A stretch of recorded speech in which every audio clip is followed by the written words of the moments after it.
Mankind is generally divided into two types of individuals, positive and negative.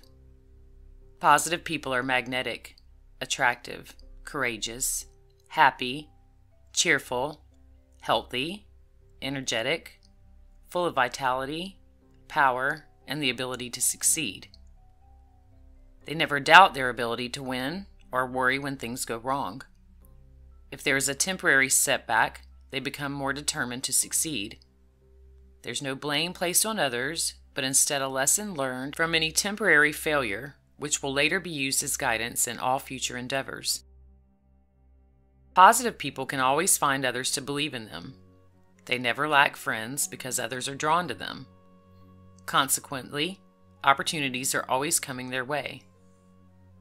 They are above being petty, mean, selfish, or cruel, and they don't allow hate or anger to sway or influence their life or business. They inspire confidence and become leaders rather than followers. They literally exude an atmosphere of success. A negative person is, of course, the antithesis of this type. They are fearful, given to worry, and apt to look on the dark side of things. They have difficulty making up their mind and allow others to pass them in the race of life and then complain when it happens. They seldom realize that their circumstances are directly related to their actions and blame others for them. All of their thoughts and conversation are tinged with pessimism, and they believe that outside circumstances, rather than their inner workings, influence their life. There are, of course, infinite degrees of positivity and also of negativity.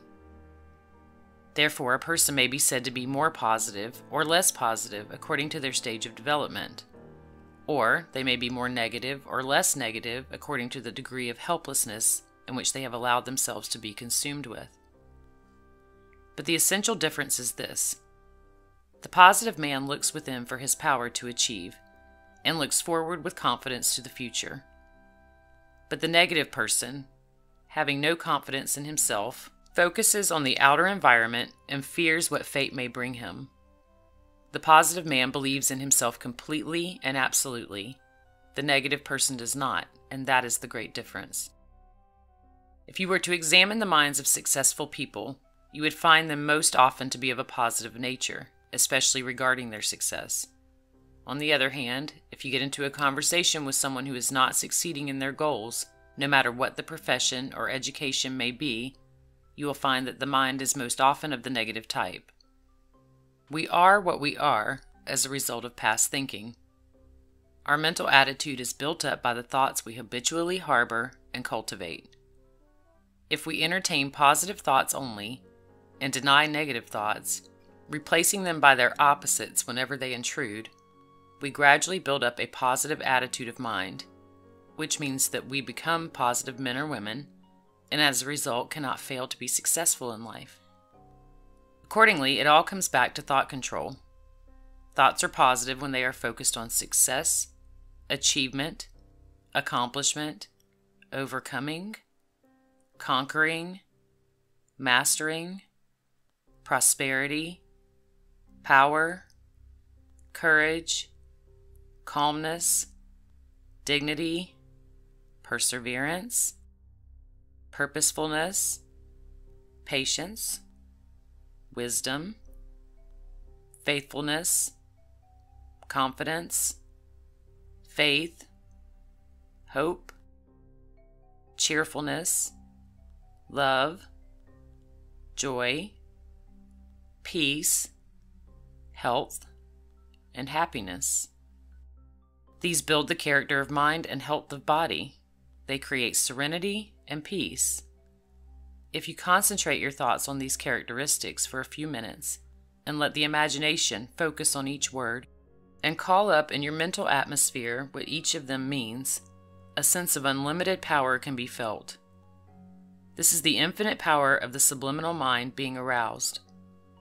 All of these positive qualities, which these words represent, are within you.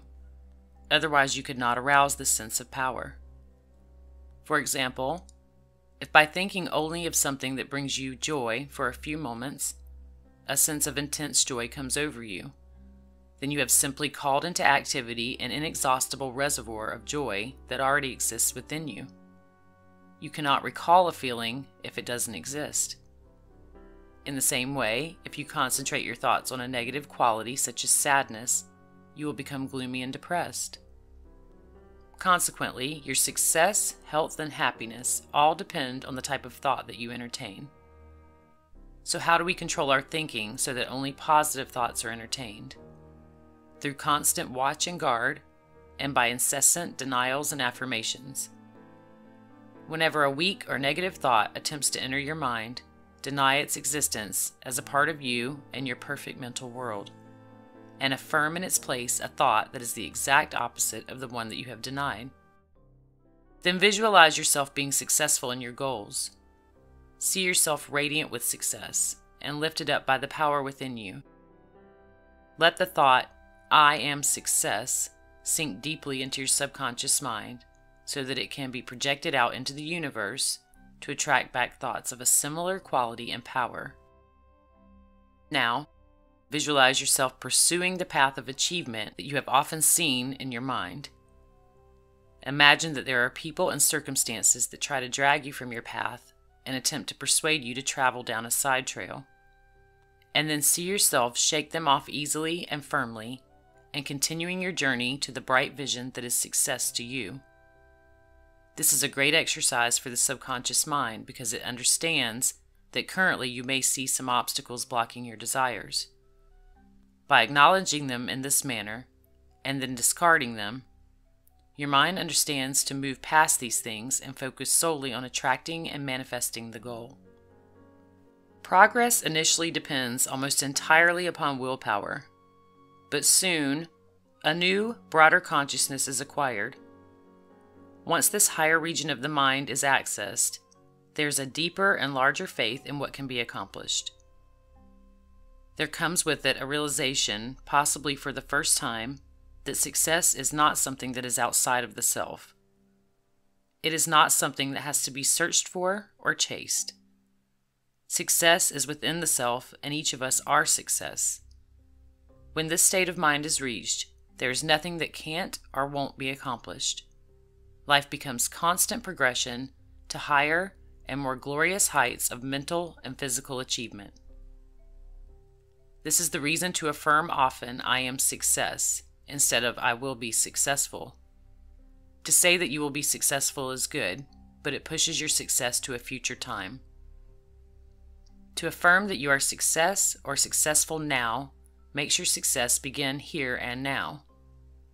In your inner self, you are success because you are mind and have all of the elements of unbounded success inherent within you.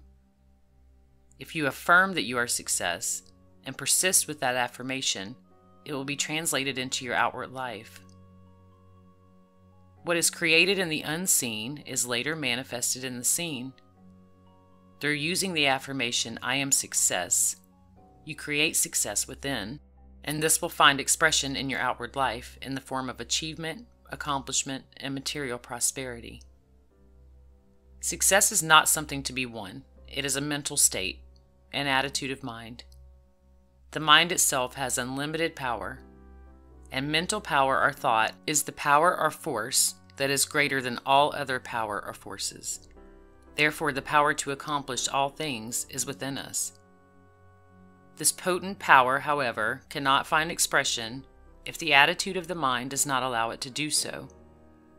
When the mind is focused on success and trained to do so naturally, it will become an intense